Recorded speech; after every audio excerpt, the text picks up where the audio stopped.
Indígenas fazem manifestação em todo o país para protestar contra um projeto de lei que reduz a demarcação de terras. E aqui em Santa Catarina também. E deve chegar amanhã ao estado o primeiro lote das vacinas da Janssen. E as mulheres foram as que mais perderam emprego durante a pandemia. E as desigualdades que já existiam no mercado de trabalho ficaram ainda maiores. O SCC News já está no ar.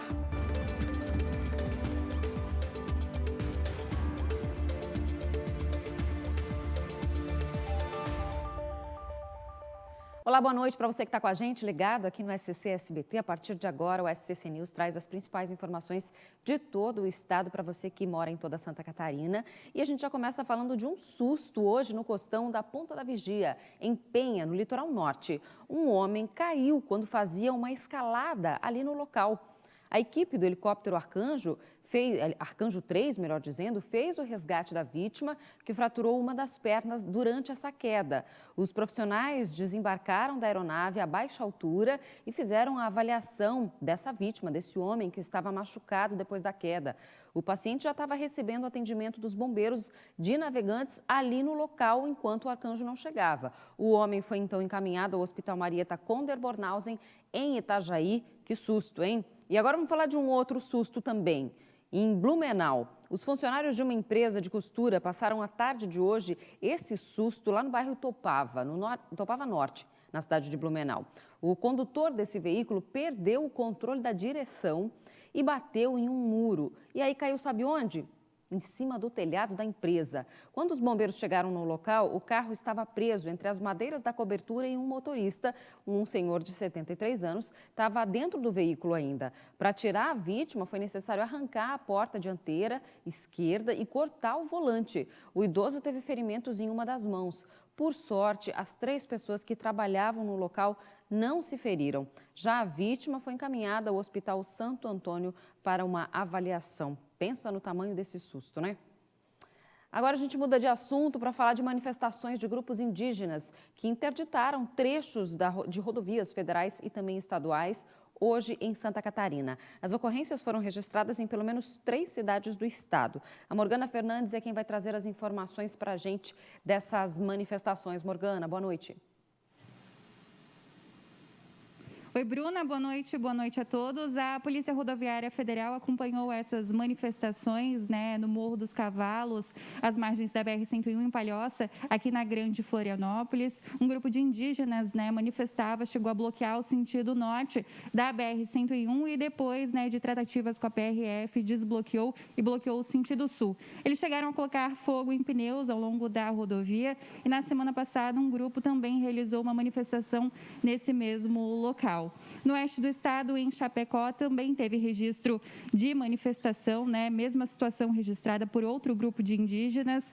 Eles interditaram parcialmente o trânsito da rodovia SC 283, mantinham a interdição por 15 minutos, liberavam por 15 minutos e mantinham a interdição por 45 minutos e a Polícia Militar Rodoviária acompanhou essa manifestação.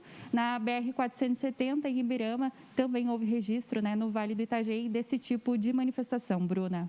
Pois é, Morgana. A gente sabe que não foi somente em Santa Catarina, grupos indígenas vêm se manifestando em todo o país. Agora, o que a gente quer entender um pouco melhor é o motivo desses protestos. Pois é, Bruna, esses protestos vêm acontecendo em todo o país e os manifestantes são contra um projeto de lei que tramita na Câmara dos Deputados em Brasília, que prevê alterações na demarcação de terras indígenas. Se essa PEC for aprovada, as demarcações vão poder acontecer somente naquelas que tiveram ocupação por indígenas até o dia 5 de outubro de 1988. Além disso, vai ser necessária a participação dos estados e dos municípios e vai ficar proibida a ampliação das terras já demarcadas. Eu volto contigo, Bruna. Obrigada, Morgana, pelas informações. A gente tem aqui em Santa Catarina, diversos grupos indígenas que moram em diversas regiões do estado. Então, a gente já vê, de fato, eles se manifestando no oeste do estado, no Vale, no litoral norte também. E aí continuamos, é claro, acompanhando essa situação, porque é uma manifestação de modo geral ao longo de todo o país. A gente tem visto isso acontecer justamente por causa desse projeto de lei aí que está tramitando na Câmara dos Deputados. Então, é claro, a gente continua acompanhando os desdobramentos. Depois do intervalo, alerta de ciclone nos próximos dias em Santa Catarina e mais. As mulheres foram as que mais perderam o emprego durante a pandemia e está difícil de voltar para o mercado de trabalho. Eu volto já.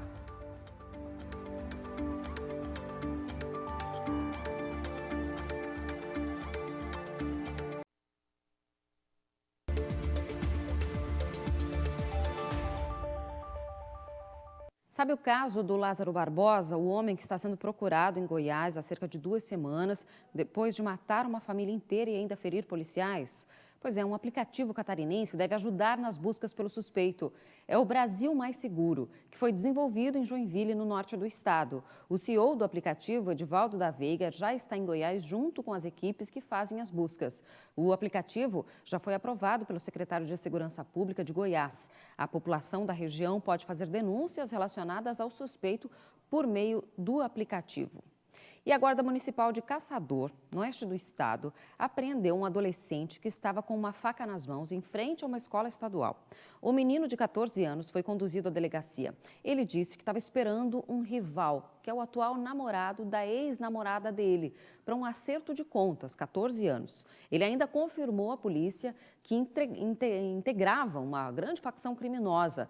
A Guarda Municipal de Caçador disse que tem efetuado constantes ações de monitoramento nas escolas, fazendo rondas todos os dias.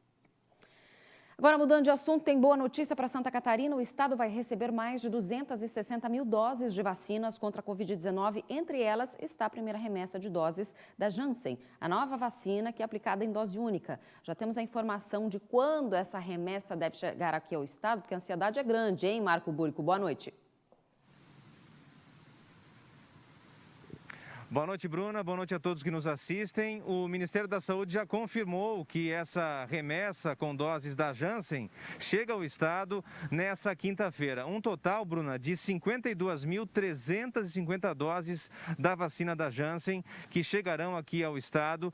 O primeiro lote do imunizante chegou ao país ontem e agora começa a ser distribuído aos estados aqui do país. Amanhã chegam também aqui no estado, Bruna, mais 85 mil doses da vacina Pfizer e outras 125 mil doses da Coronavac aqui em Santa Catarina. As doses serão aplicadas aí, avançando a faixa etária, né? O imunizante deve ser utilizado para avançar também com a primeira dose nas pessoas aqui no estado. Aqui no sul do estado, em Criciúma, de onde nós falamos agora, na principal cidade da região sul, mais de 100 mil pessoas já receberam pelo menos a primeira dose da vacina contra a Covid-19.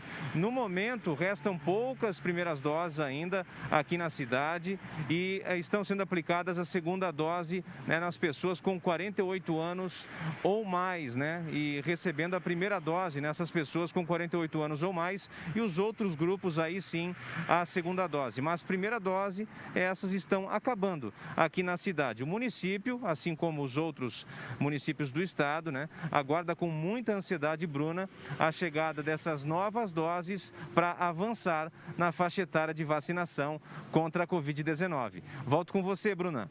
Obrigada, Marco. Falando ao vivo de Criciúma, no sul do estado, e trazendo essa boa notícia para a gente, portanto, novos lotes de vacina, de diferentes vacinas que chegam amanhã aqui ao estado para dar continuidade nessa vacinação por faixa de idade. E ainda falando de imunização contra a Covid-19, em Florianópolis, o prefeito Jean Loureiro já anunciou nas redes sociais que, dependendo da quantidade de doses que o município receber amanhã, a prefeitura já deve iniciar a imunização de pessoas de 49 e 48 anos de idade ainda nesse fim de semana. Dessa forma, vai cumprir, então, o calendário previsto para a imunização do município. Lembrando que a expectativa da capital é de vacinar todas as pessoas acima de 18 anos até o mês de setembro, com pelo menos uma dose do imunizante. As mulheres foram as que mais perderam o emprego durante a pandemia. Todo esse cenário só piorou as dificuldades já enfrentadas por elas no mercado de trabalho. Você vai entender na reportagem. A Jerusa tem 37 anos e está desempregada desde abril do ano passado. Auxiliar de cozinha, nunca tinha ficado tanto tempo sem trabalhar de carteira assinada. E fui demitida bem no início da pandemia. Foi onde eu fiquei bem com dificuldades mesmo. Eu trabalho de diarista. Tenho os clientes que, posso contar sempre com eles. Mas não é uma coisa que me segura, só que é essa falta de emprego assim que está prejudicando, né? Um dia eu tenho e amanhã eu posso não ter. Não tem uma coisa segura. Desde que perdeu o emprego, a Jerusa já distribuiu quase 200 currículos pela cidade, em busca do caminho de volta para o mercado de trabalho. E as empresas quase nem aceitavam o meu currículo, eu entregava assim um currículo impresso, né? Teve um tempo que eu fiquei sem dinheiro e o último dinheiro que eu tinha, eu fiz uma impressão de quase 200 currículos. Para Thalia, a situação não é diferente. Mãe da Caroline e do Arthur trabalhava como vendedora antes da pandemia, mas acabou ficando sem ocupação. E com as crianças em casa, fica mais difícil de procurar emprego. As pessoas também que compravam pararam de comprar, daí as pessoas que pararam de pagar também, né? Querendo ou não, elas também devem ter sido prejudicadas, né? Algumas perderam emprego, daí ficavam dando desculpa. Se eu for sair para procurar emprego, eu vou ter que pagar alguém para cuidar deles. Às vezes eles pedem as coisas, a gente não tem para dar. É bem triste. E tem sido assim para os trabalhadores que perderam o emprego durante a pandemia, principalmente para as mulheres. No primeiro trimestre de 2020, elas eram 14,5% dos desempregados. Já os homens, 10,4%. No mesmo período, em Santa Catarina, as mulheres também eram maioria sem emprego, 6,9%. Os dados seguem a linha dos números nacionais, mesmo Santa Catarina tendo a menor taxa de desocupação do país. Para essa especialista, a situação está relacionada às mulheres terem assumido um papel de cuidado. As mulheres tiveram que passar a desempenhar o papel de cuidadoras, né? De assumir o papel do cuidado. Então, sabe-se que mais de 50% das mulheres brasileiras passaram a cuidar de outras pessoas durante a pandemia, né? Sem creche, sem escola, sem equipamentos sociais para deixarem seus idosos doentes. E isso passou a ser uma carga produtiva e reprodutiva para elas, né? A ponto de impedi-las a continuar saindo de casa para assumir seus trabalhos. A pandemia aprofundou as diferenças e o caminho ainda vai ser mais complicado, rumo à igualdade no mercado de trabalho. Né? Nós, mulheres, precisamos apoiar umas às outras. Então, as mulheres que são donas de empresas, de empreendimento, né? Empregar mulheres, lançar políticas públicas que possam facilitar o emprego das mulheres. Enquanto isso, elas seguem na procura e na luta. Eu só queria que as empresas olhassem para a gente que está desempregada, né? Não olhar só para a aparência e não olhasse para a gente como ser humano, que a gente pode ser mais um na empresa, né? Para progredir. E hoje tem Copa América. O Brasil enfrenta a Colômbia na tela do SCC SBT. Olha só. A seleção está imbatível na Copa América. E busca a melhor campanha na fase de grupos. Um gol Brasil brasileiro! E você vem junto na torcida pela 10ª taça. Brasil e Colômbia. Direto do Engenhão, no Rio de Janeiro. Hoje, 8:45 da noite. É Copa América no SBT. A nova tradição do brasileiro. Programação boa para hoje, então a partir das 8h45 da noite você não pode perder, hein? Amanhã tem possibilidade de temporais em algumas regiões catarinenses. Você vai ver agora mais informações em uma entrevista com a Defesa Civil Estadual. O risco de temporal ele é maior nas áreas mais próximas com o Rio Grande do Sul, se estendendo desde o oeste até o litoral sul de Santa Catarina, e nas demais regiões do estado o risco existe de temporais, mas é mais baixo. Aqui em Florianópolis não chega, as ondas não devem passar de 2 metros, mas o mar fica um pouco mais agitado sim. As rajadas elas não deverão ser tão intensas quanto nas outras regiões, mas nós teremos rajadas de vento começando a partir da noite e no decorrer de amanhã. Teremos riscos de temporais mais baixos do que nas regiões mais próximas do Rio Grande do Sul. E agora você vai acompanhar então mais detalhes do tempo para quinta-feira.